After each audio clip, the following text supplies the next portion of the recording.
не только показом мод. Конкурс является продолжением исторических ценностей каждого народа, который сегодня здесь представлен.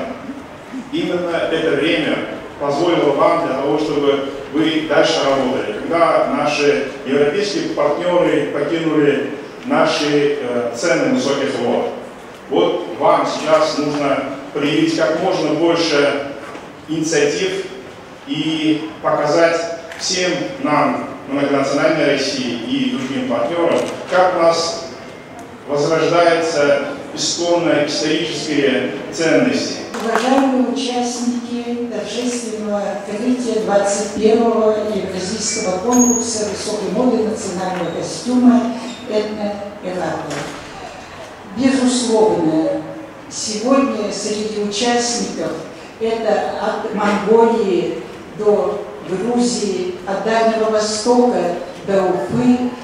И мы действительно сегодня, члены жюри, будем рассматривать великолепие этнических костюмов, которые, как я уже говорила, и язык, и этнический костюм – это две составляющие, которые не только определяют тот или иной народ, но и способствуют укреплению единой российской нации.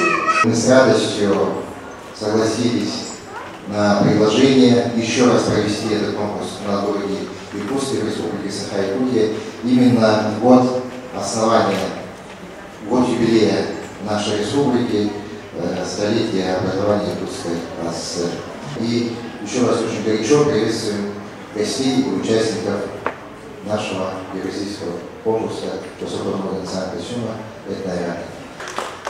Но от имени народных мастеров Республики Саха-Якутия, от имени Национального центра народного прикладного искусства и художественных промыслов «Семер» и от имени интернационального жюри разрешите всех поздравить с открытием 21-го Евразийского конкурса высокой моды «Этно-Эрата» на якутской земле Олонхом.